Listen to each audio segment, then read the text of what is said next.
So, this is Gangles, the three-legged cat. He's definitely been pretty awesome to hang around with. He lost his leg, was it the Crimean War?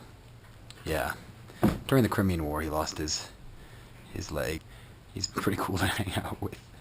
He's very forceful. He kind of just does whatever he wants. Like, you can yell at him, he won't run away. He just kind of looks at you like, whatever, I got 3 legs. So, he just doesn't take crap from anybody. We went back and we ended up working another full day.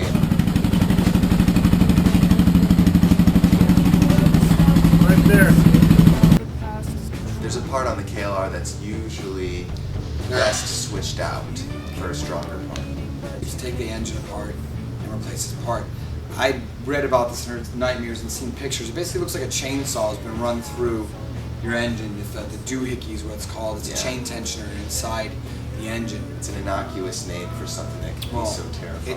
It's five or 6 words long. The whole name: timing chain tensioner.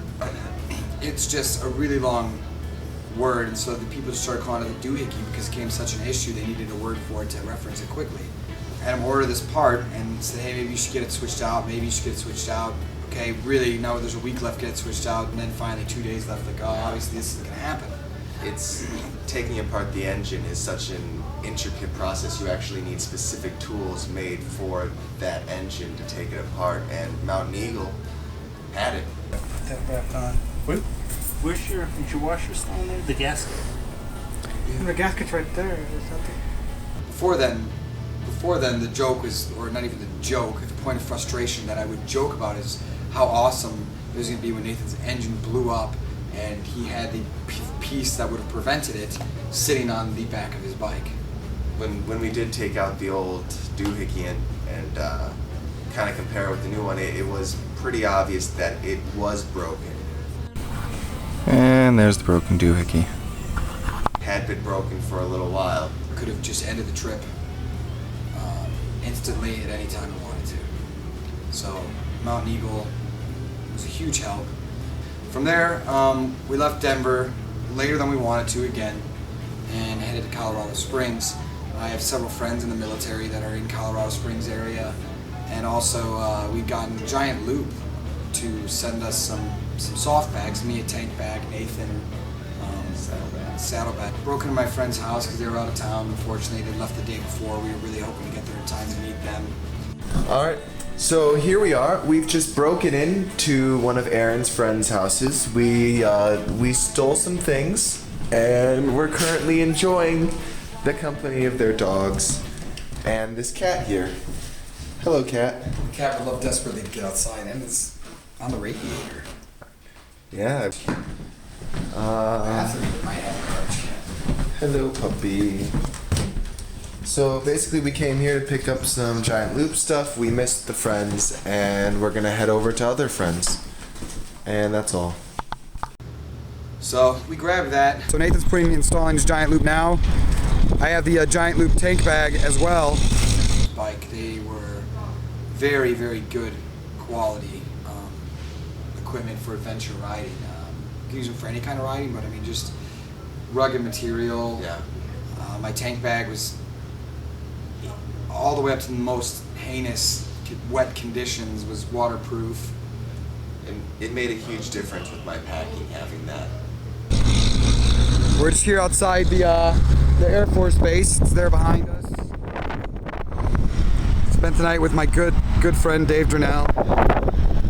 And now we got to get these bikes put together. Got a serious GPS issue we're gonna have to take care of, but try and make it happen.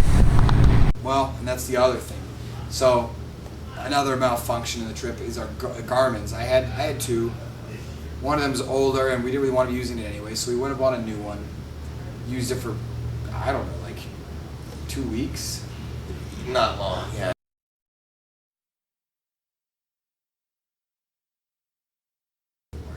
So it was very frustrating, and we didn't really gain an appreciation for Garmin throughout the trip. Eventually, went to REI in Colorado Springs and got a really nice E-Trex 20, which actually was pretty cool because, come to find out, it had turn-by-turn features on it, more or less. The E-Trex 20 was a good GPS. We wanted to just kind of get to some altitude. So first we rode up Pikes Peak.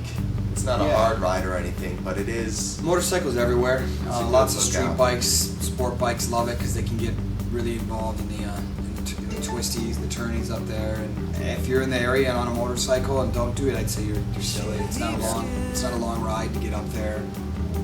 It gets really cold though, but they have great donuts at the Yeah. peak. So you're on your bike, you start getting cold up towards the top, especially if you lose your gloves, which I think I lost like 5 or 6. No, that's exaggeration. Three pairs of 5 or gloves. 6 individual gloves, maybe. Yeah, I lost a lot of gloves on. We made it.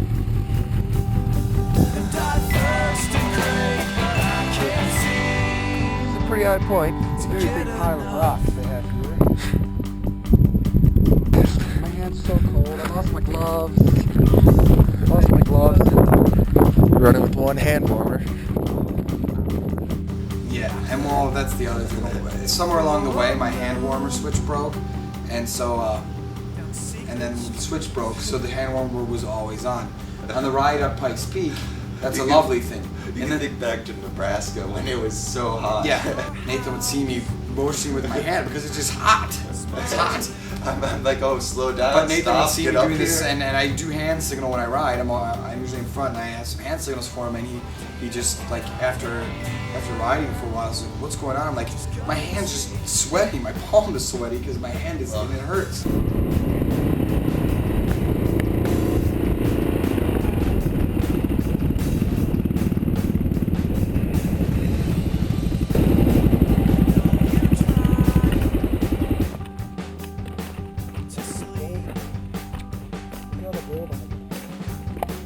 All kinds of different things. Oh. Oh my. That'd be awesome to raft this.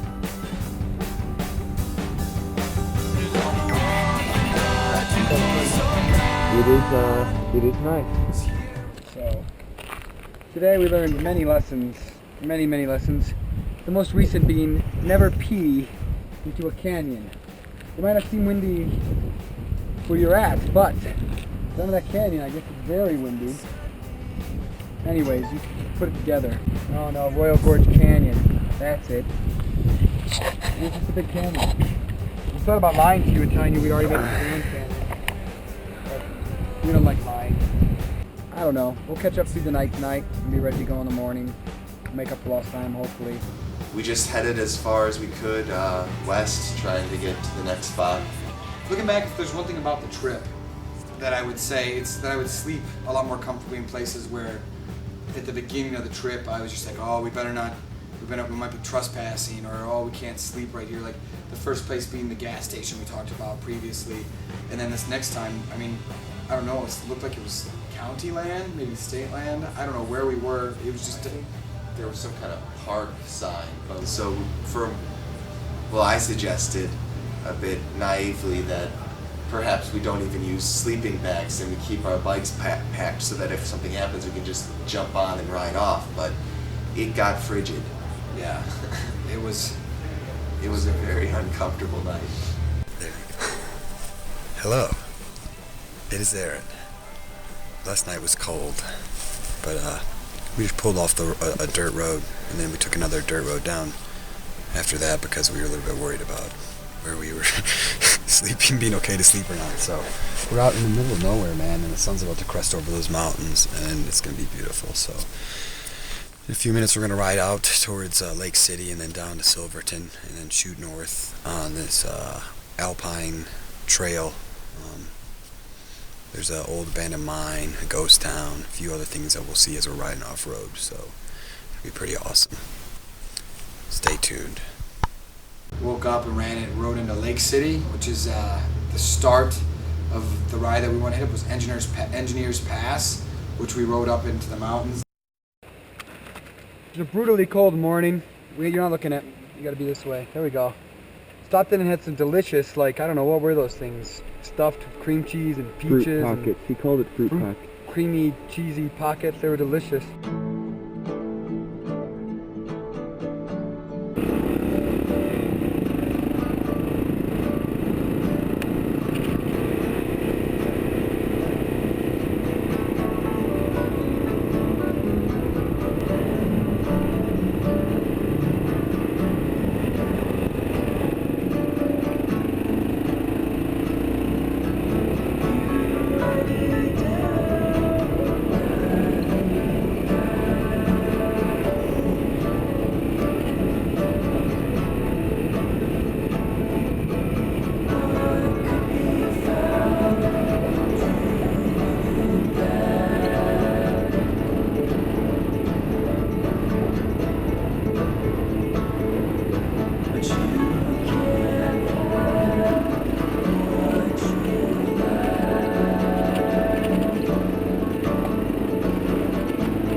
taste.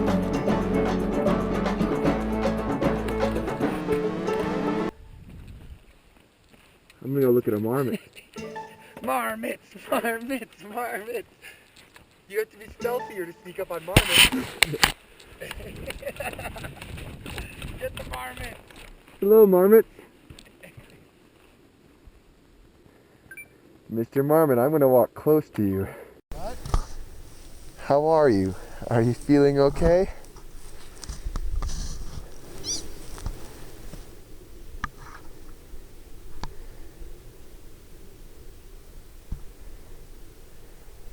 Marmot, marmot, marmot.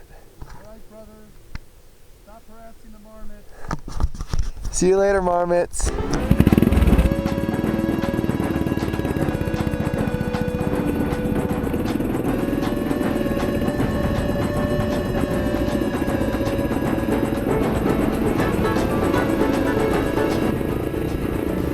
My buddy Sam was a huge supporter of the trip. He tried to kill me with his motorcycle. Him and a raccoon teamed up. The whole bike tumbling, somersaulted down the road. I supermaned off into the woods. This was the great gravel ride. I can't remember the name of the ride, but I crashed badly. I've got hard bags, unlike Nathan's bags, and so the frame to my hard bags from then on was very, very susceptible to breaking. So it was very common when we were going through some very rugged terrain that my frame, my carrying frame for my hard bags would break, and that's injuries past that happened.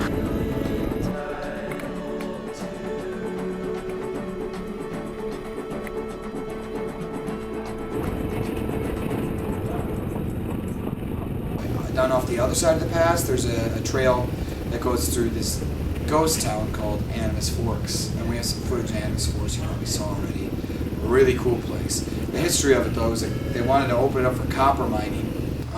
Steep valley, and during the winters, they get avalanches, and the avalanches, the valley was so steep and narrow, they get avalanches from one side that would come down, wipe out one side of the village, and a lot of times get halfway up the other side of the village. And it was just a good place to be for the copper, so they rebuilt this place over and over and over again, and eventually they just quit and moved out. It's a really, really nice stop in the way. We wanted to camp in there and camp in the ghost town. Like the biggest, most famous house is the one with the big bay window in it, but it did not happen for us. We were, again, right on time. Nathan and I are in our new home. We've been here for about 20 minutes. We decided to take up squatters' rights, and looks like our rights are about to be challenged. He has an aquamarine one. Oh, we have some Jeeps that have pulled up in the meanwhile. There's going to be a fight. What a beautiful view from our ghost house. They can live in those houses over there. And then we get to take turns going to town and getting groceries and such. Nathan's been doing some floor testing. Would you test that spot on the floor, Nathan? Harder. Yeah, that's good. That's a good one. That's a good one. Watch out, though. The best way to test the floor is to stomp on it until you fall through. And then when you get better, you come back and fix that hole. And that's the best way to test floors. So yeah, it's pretty spacious. Not sure what it used to be. We're gonna take you downstairs for this is our cribs tour. Watch there. Nathan continues his stomping test. Good spot or bad spot? Find out. So here's our bay window. It's lovely. All right, we hope you enjoyed your tour of our new home. Come visit us sometime. Yeah, we'll give you an address.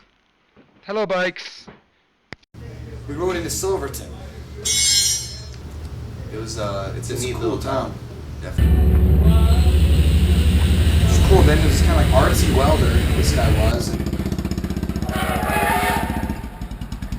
he's like, yeah, I can do that, and he just welded it up. That was the first on our trip that happened, and spoiler alert, it was welded in just about every country we went through. We went to a few countries. So then we would leave Colorado and head to what I think is maybe my favorite state for motorsports now, Utah.